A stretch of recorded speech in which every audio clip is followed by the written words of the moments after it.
A Flowering Tree, A Woman's Tale, A.K. Ramanujan. In this short paper, I shall present a story about a woman told by a woman in the Kannada speaking area of South India, hoping that you will hear even thought my translation, the voice of the woman teller. Then I shall offer a reading of it for discussion and suggest in passing certain characteristics on the genre of woman centered tales. Indian folk tales talk around the house usually have animal, men, women, and couples as central characters. There may be other secondary characters like supernatural beings, both divine and demonic, but they are not the focus of the domestic oral tales. If the tales are comic, they invert and parody the value of the serious ones.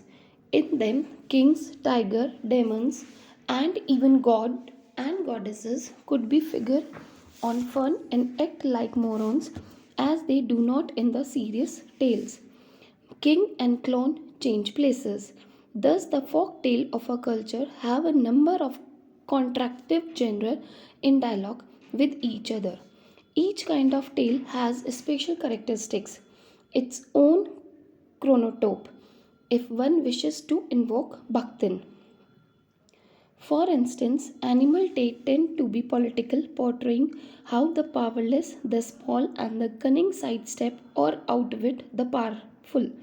It is not surprising, therefore, that the Panchtantra, a book of tales meant to educate princes on the way of the world, should consist mostly of animal tales, where men are protagonists, especially in Tale of Quest, women are secondary. They are usually part of a prize along with the half a kingdom. Sometimes they help the hero in the quest for the magic flower or in his daring do. For example, getting the milk of a tigress or slaying the ogre, thus qualifying him to marry the princess and receive his half of the kingdom. These story end in marriage, for they speak up of the emancipation of the hero from the parental yoke and of the setting up of new family as he come into his own. But in woman centered tales, the heroine is either already married or she is married early in the tale, and then her troubles begin. In the tale called The Crab Prince or The Fish Prince, the young woman is often sold or married to a wild, murderous animal bridegroom. And the rest of the story tells how she him human, handsome, and gentle. In another, the woman marries a man fated to die soon, as Savitri does in the classic tale, vies with Yama, the god of death, and trick him into giving her husband a long life. In The Dead Prince and The Talking Doll, he is already dead, predicted by astrologer to lie as a dead man until a good woman serve him for 12 years, after which he returns to life. In such tales, not only in the pattern of the tale different and not easily accommodated by prop scheme which work well for male-centered tales, but the same symbols that occur elsewhere may take on different meaning. For instance, a snake in a male-centered tale is usually something to be killed. A rival follows, if you will.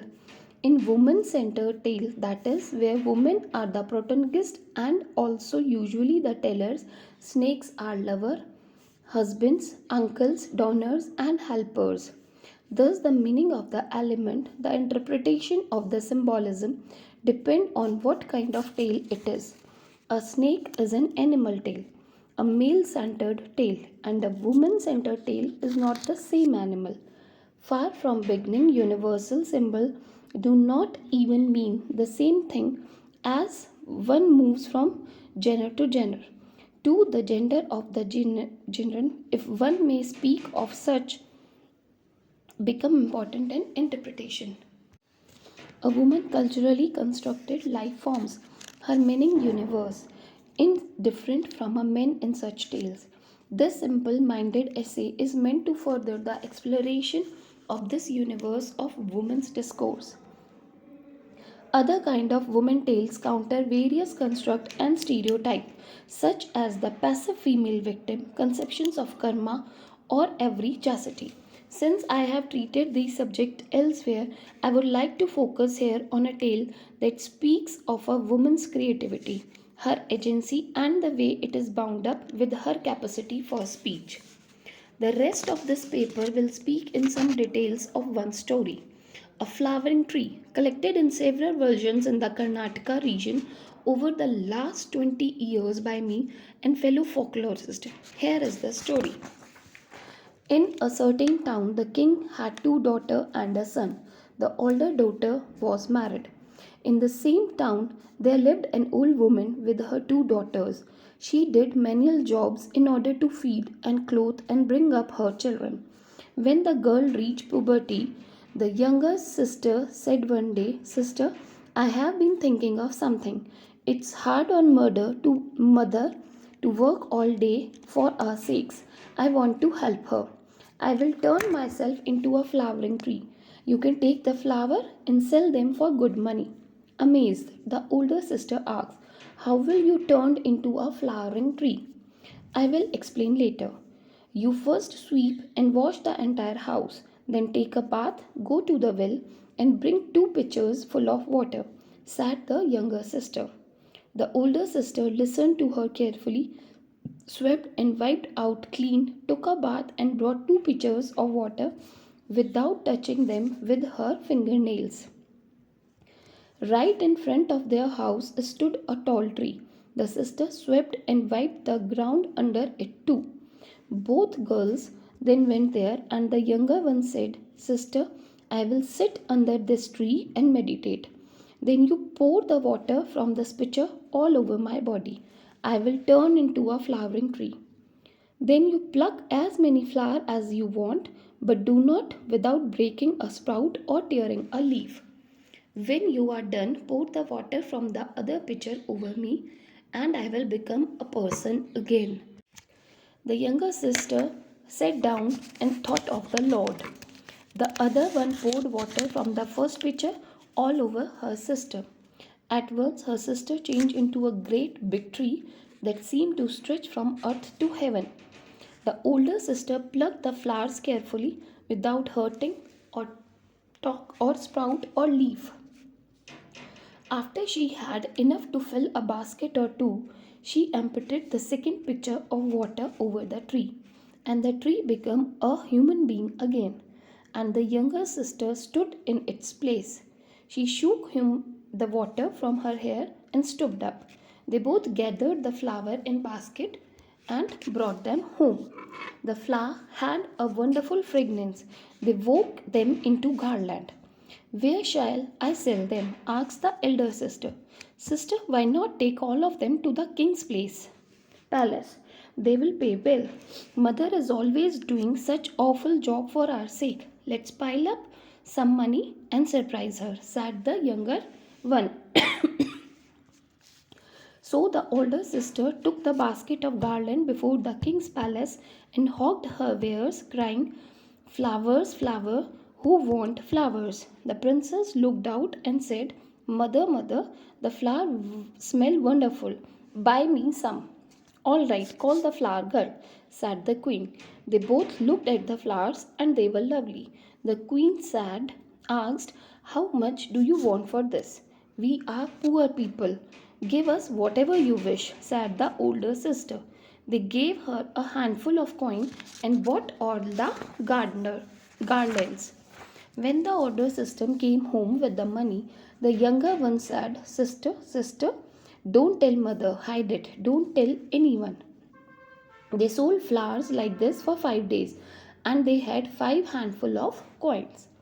"Shall we show these to mother?" asked one. "No, no, she will get angry and beat us," said the other.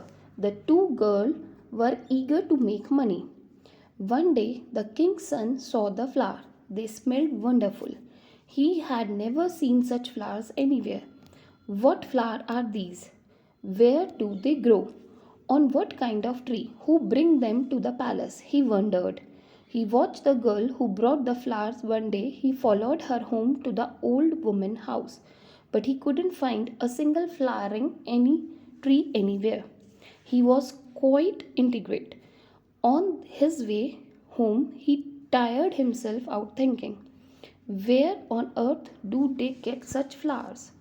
Early the next morning, while it was still dark, the king's son went and hid himself in a tall tree in front of an old woman's house. That day too, the girl swept and washed the space under the tree. As usual, the younger girl became the flower tree, and the older one get gently plucked all the flowers. The tree became the young woman again. The prince saw all this happen before his very eyes.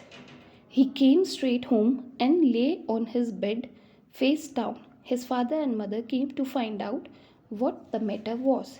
He didn't speak a word. The minister's son, his friend, came and asked him, "What happened? Did anyone say anything that hurt you? What do you want? You can tell me." Then the prince told him bit by bit about the girl turning into a flowering tree. "Is that all?" said the minister's son, and reported it all the king. The king called the minister and sent for the old woman. She arrived, shaking his fear. She was dressed in old clothes and stood near the door. After much persuasion, she sat down. The king calmed her and softly asked her, "You have two girls at your place. Will you give us one?" The old woman's fears got worse. "How does the king know about my daughters?" she thought. She found her voice with difficulty and stammered, "All right, master. For a poor woman like me, giving a daughter is not as great a thing, is it? As you're asking for one." The king at once offered her betel leaf and betel nut ceremonially on a silver platter as a symbolic offer of betrothal. She was afraid to touch it, but the king forced it on her and sent her home. Back home, she picked up a broom and beat her daughters. She scolded them, "You bitches, where have you been? The king is asking after you. Where did you go?" The poor girl didn't understand what was happening. They stood there crying, "Amma, why you are beating us? Why you scolding on us? Who else can I beat? Where did you go? How did the king hear about you?" The old woman dragged on. The terrified girls slowly confessed to what they had been doing, told her how the younger girl would turn into a flowering tree, how they would sell the flower and hold the money. Hoping to surprise their mother, they showed her their 5 handful of coins. "How can you do such things with an elder like me sitting in the house? What all this talk? Who has ever heard of it? Telling lies too. Show me how you became a tree." She screamed and beat them some more. Finally, to pacify her, the younger sister had to demonstrate it all.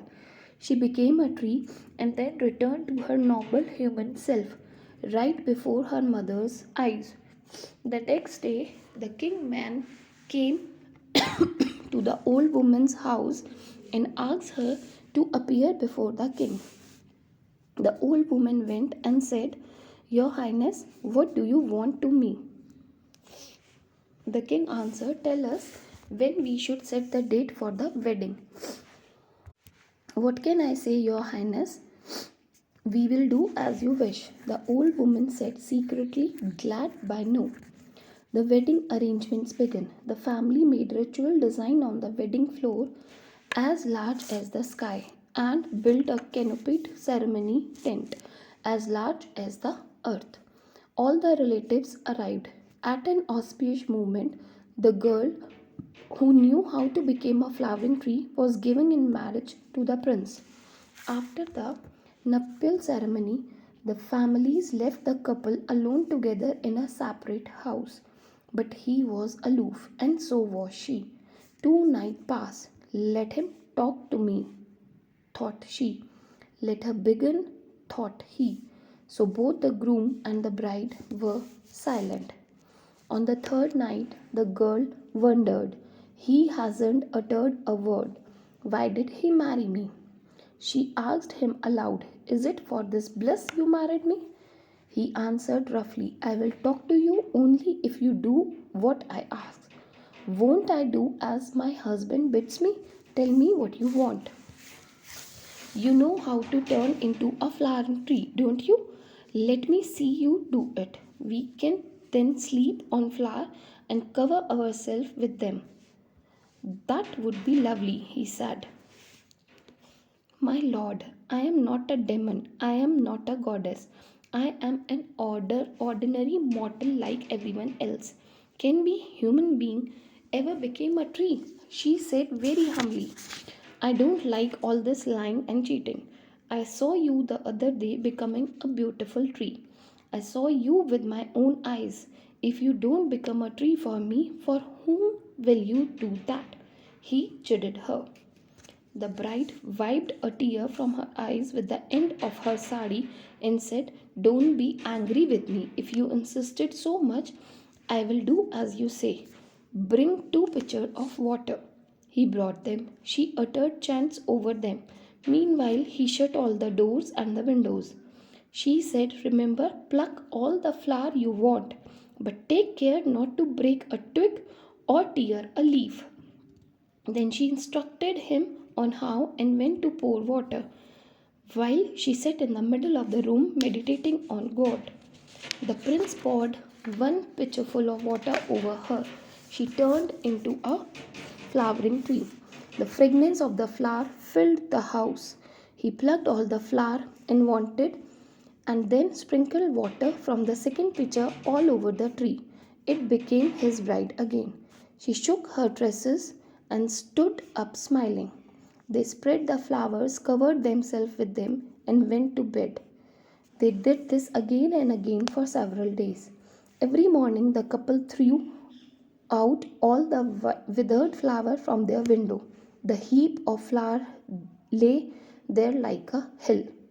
The king's younger daughter saw the heap of withered flower one day and said to the queen, Look, mother, brother and sister in law wear and throw away a whole lot of flowers. The flower they have thrown away are piled up like a hill, and they haven't given me any one.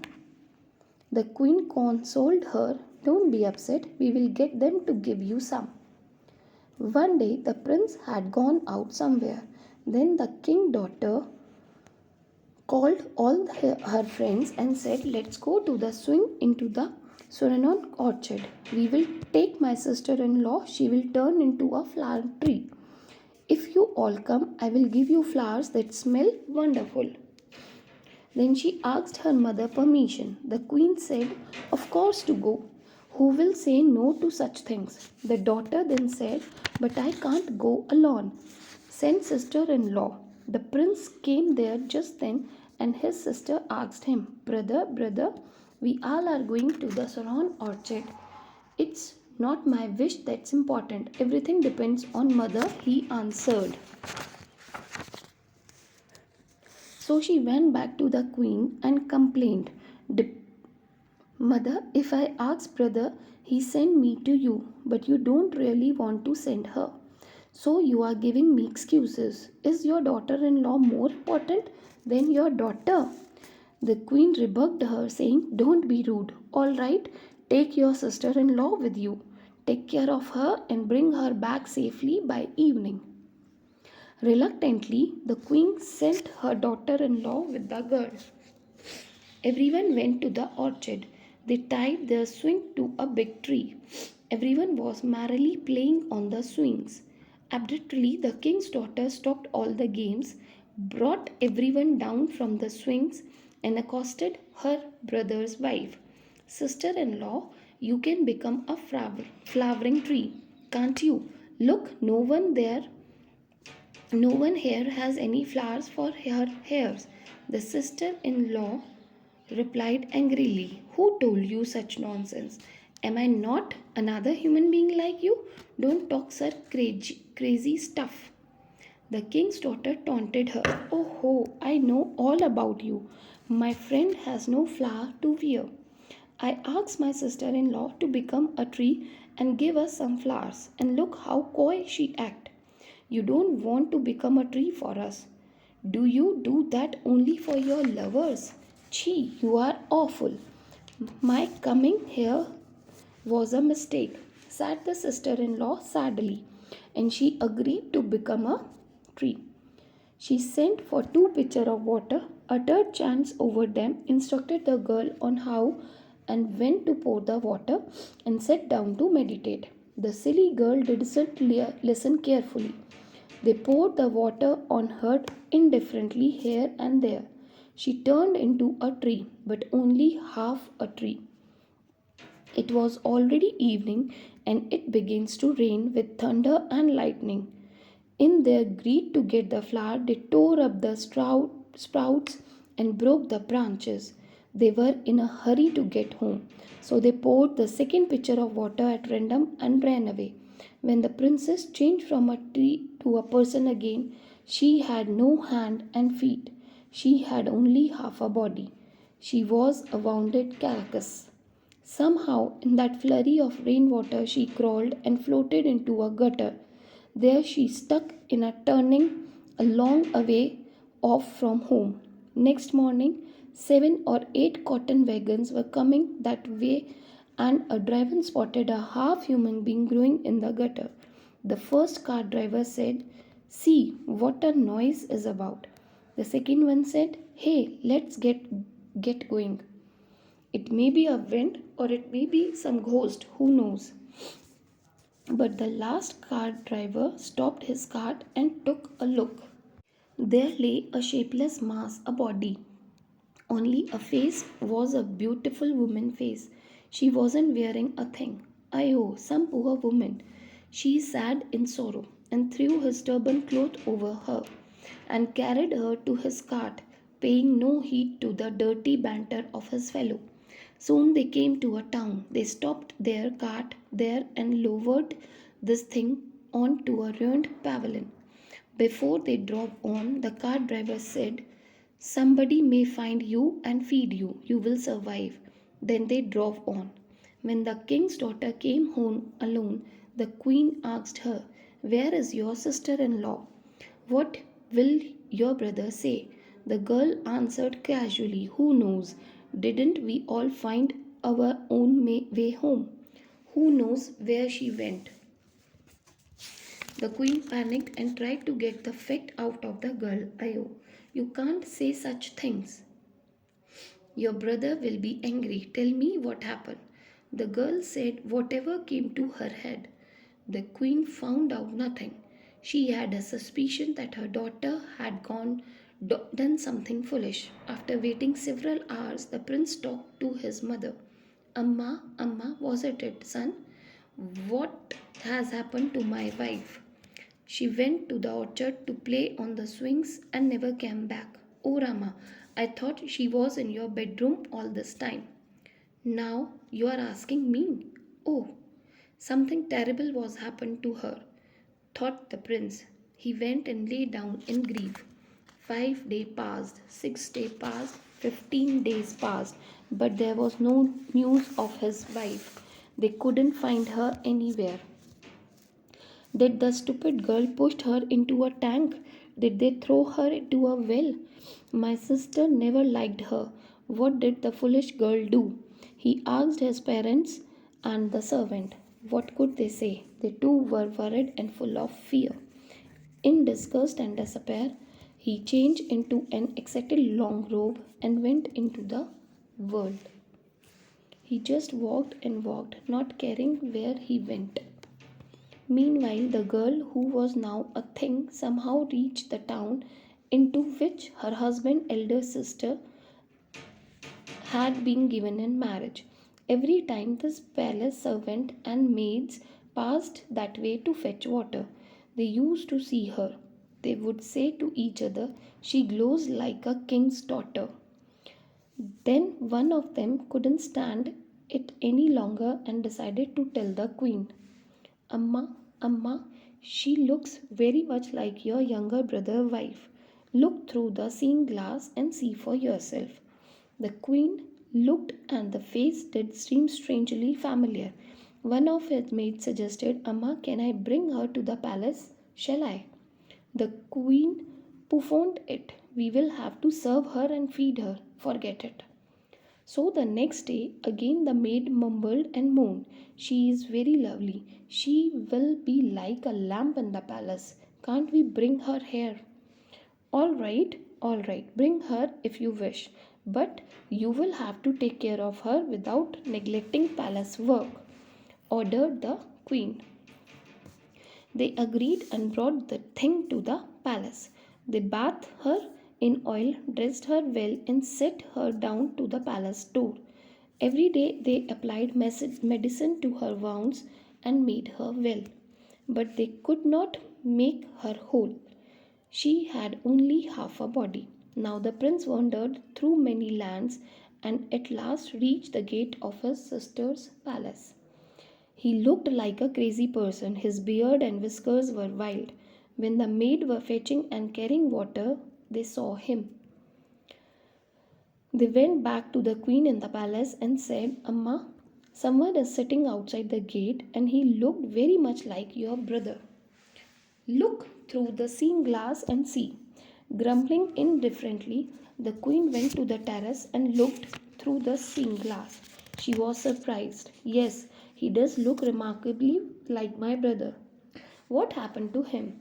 Had he become a wandering ascetic? Impossible, she thought. She sent her maid down to bring him in. They said to him, the queen wants to see you.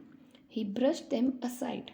Why would she want to see me? He growled. No, sir, she really wants to see you. Please come. They insisted and finally persuaded him to come in. The queen took a good look at him and knew it was really her brother. She ordered the palace servant to heat up vats of oil and organize great vessel of steaming water on his bath. She served him and nursed him, for she knew he was her brother. She served him new clothes, new dishes each day, and brought him new style of clothing. But whatever she did, he didn't speak a word to his elder sister. He didn't even ask, Who are you? Where I am? By this time, they both knew they were brother and sister. The queen wondered, Why doesn't he talk to me? And I treat him so loyally. What could be the reason? Could it be some witch or demon's magic? After some days, she started sending one or another of her beautiful maids into his bedroom every night. She sent 7 maids in 7 days. The maid held his hand and careless his body, but tried to rouse him from his stupor. But he didn't say a word or do a thing. Finally, the servant maid got together and dressed up the thing that sat at the palace door. With the permission of the disgusted queen, they left it on his bed. He neither looked up nor said anything, but this night it pressed and massaged his leg with his stump of an arm. It moaned strangely. He got up once and looked at it. It was sitting at his feet. He stared at it for a few moments and then realized it was really his lost wife. Then he asked her what was happened.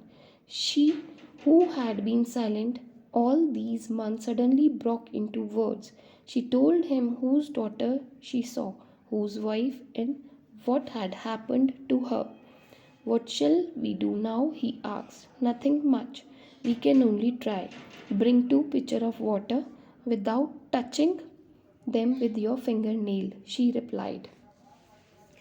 That night he brought her 2 pitchers of water without anyone's knowledge. She uttered chant over them and instructed him, Pour the water from the pitcher over me, and I will become a tree. Wherever this a broken branch, set it right. Wherever a leaf is torn, put it together. Then pour the water on the second pitcher. Then she sat down and meditated. He poured the water on her from the first pitcher. She became a tree. But the branches had been broken, the leaf had been torn. He carefully set each one right and bound them up, and gently poured water from the second pitcher all over the tree. Now she became a whole human being. She stooped up, shaking the water off her hair, and fell at her husband's feet. She went and woke up the queen, her sister in law, and touched her feet also. She told the astonished queen the whole story. The queen wept and embraced her. She treated the couple to all kind of priceless food and service and had them sit in a hall like a bride and a bridegroom for a ritual celebration called haze. She kept them in her palace for several weeks and then sent them home to her father's palace with cartloads of gifts. The king was overjoyed at the return of his long lost son and daughter in law. He met them at the city gate and took them home on an elephant outdraw in a grand ceremonial procession throughout the city streets. In the palace, they told the king and queen everything that had happened. Then the king had 7 barrels of burning lime poured into a great pit and threw his youngest daughter into it. All the people who saw this said to themselves, after all, every wrong has its punishment. One could say many things about this story. For instance, one of its themes resonate with our present concern with ecology and conversation.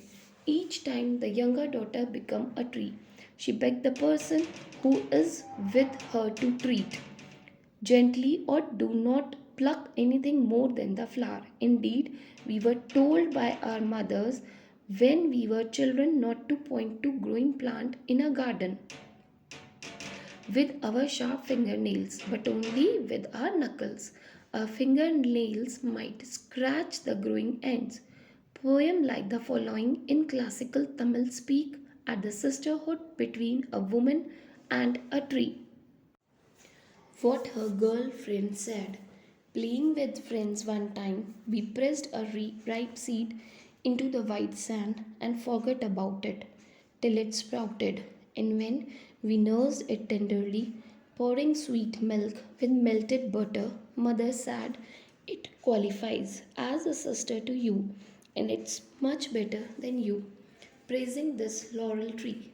So we are embarrassed to laugh with you here. O men of the seashore with glittering water, where white conch shell, their spiral turning right, sound like the soft music of birds at a feast. Yes, yet if you wish, there is plenty of shade elsewhere.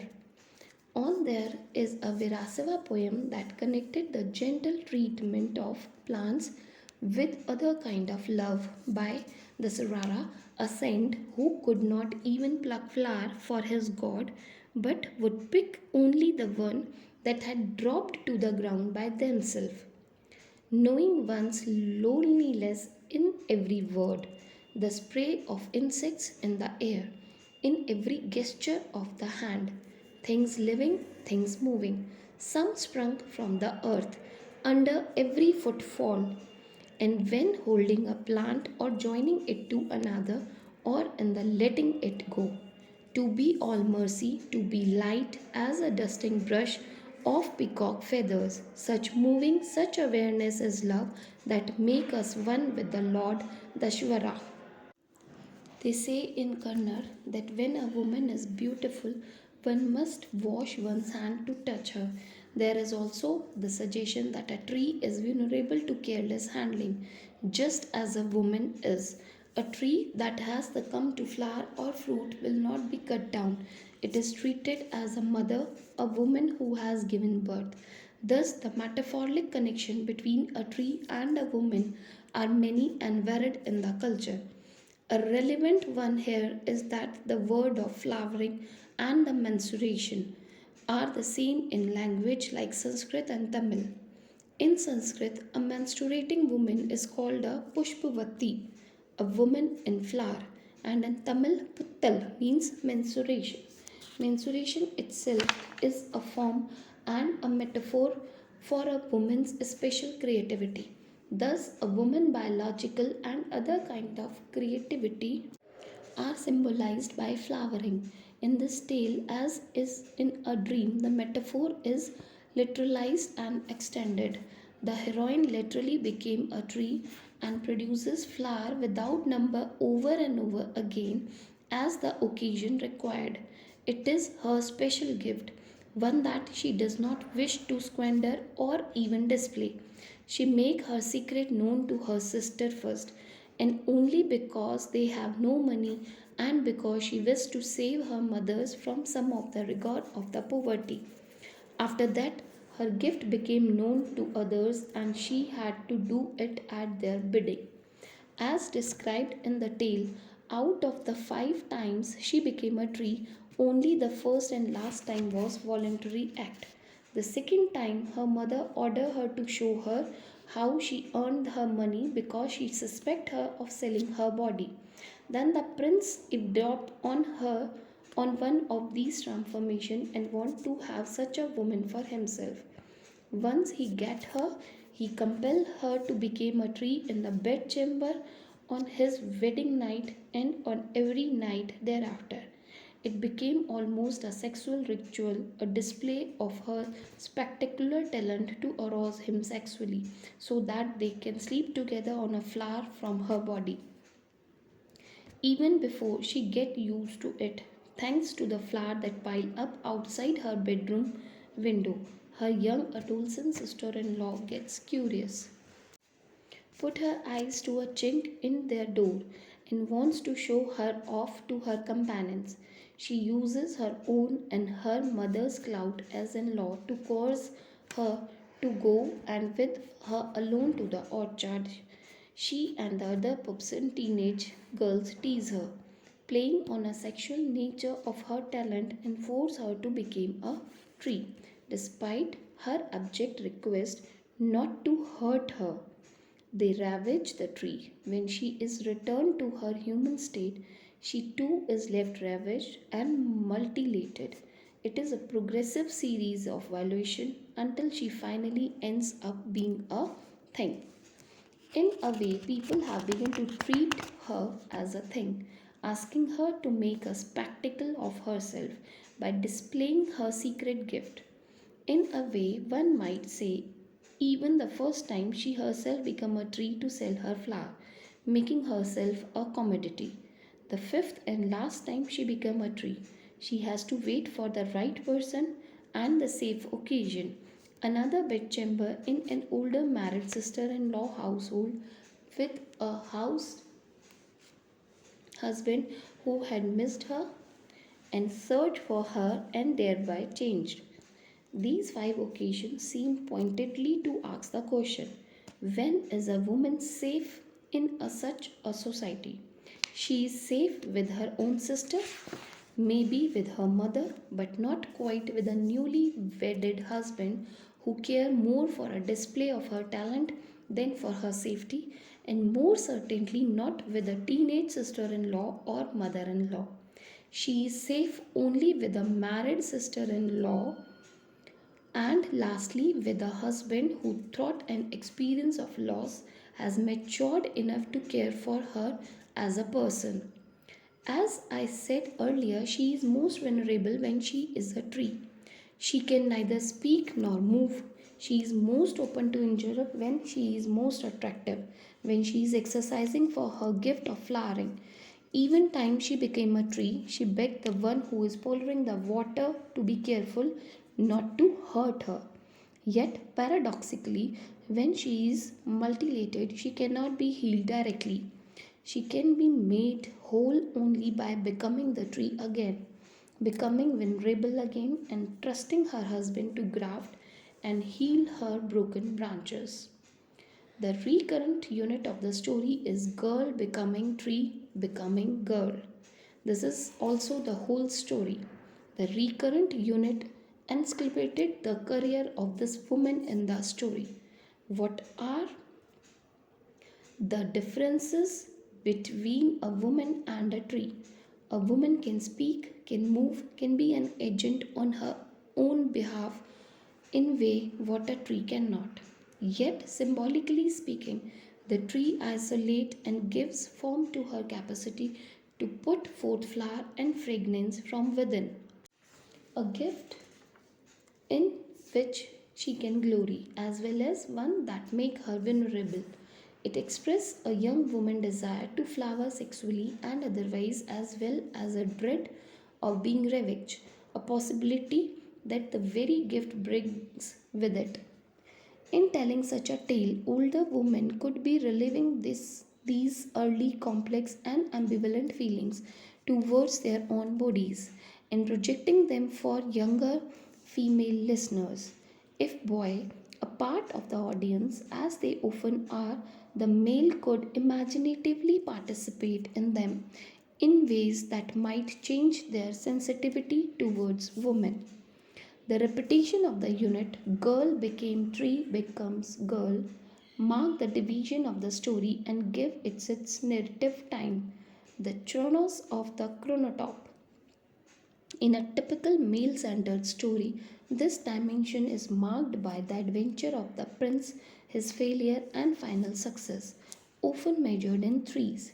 The spaces in the woman centered story are marked by alternation by interior and exterior, by alteration of domestic and public space in which the action take place.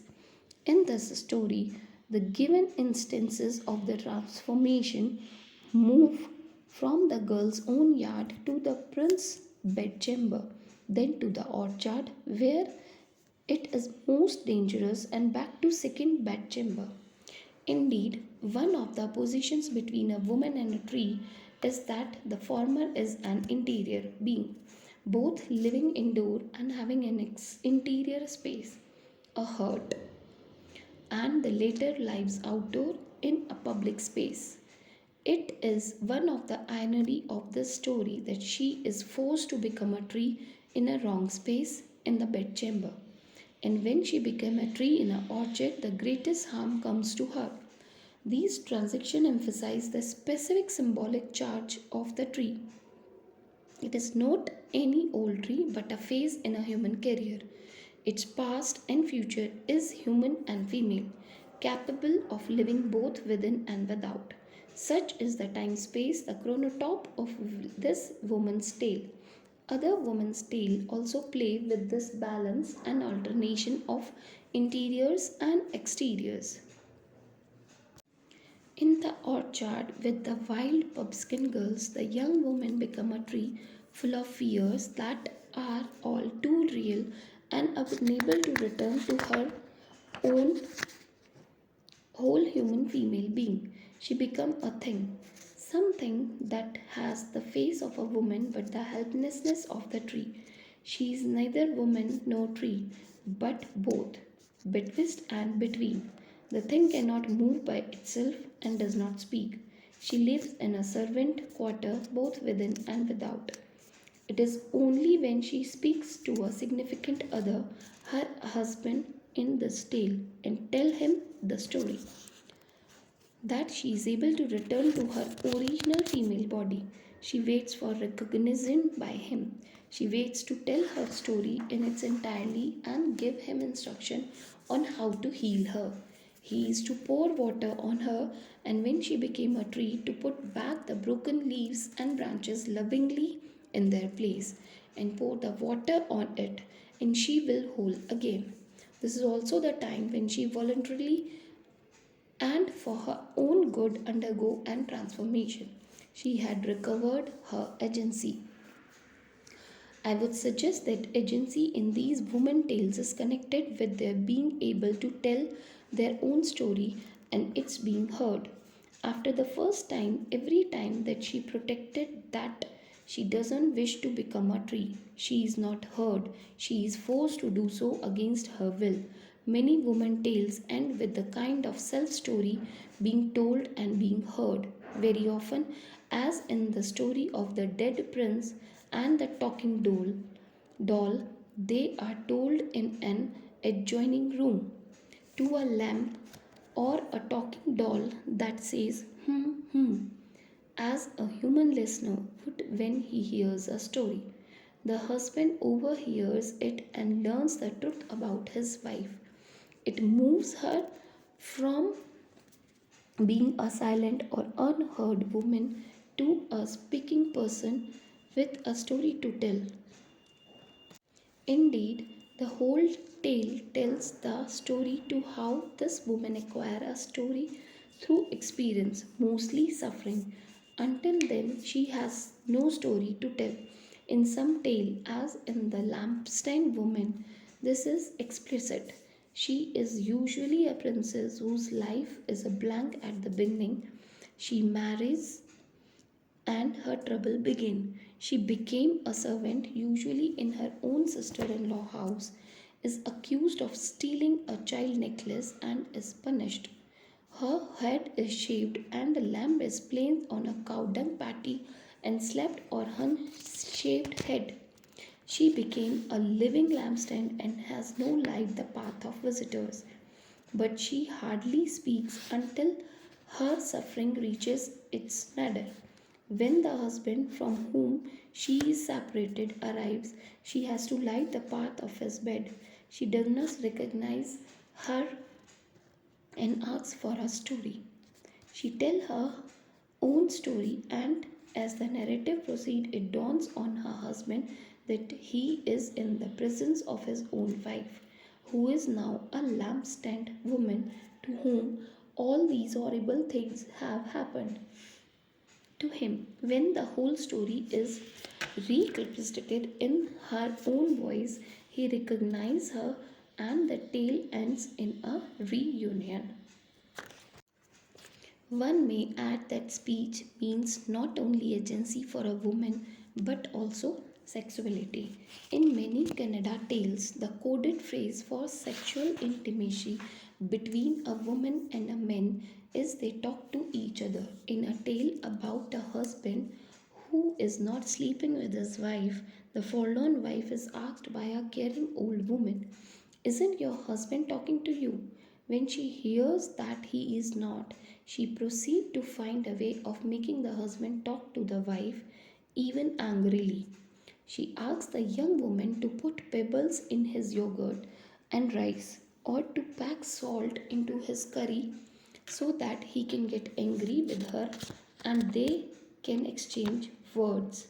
At the end of Dead Prince, the prince and the young woman are found talking to each other all night.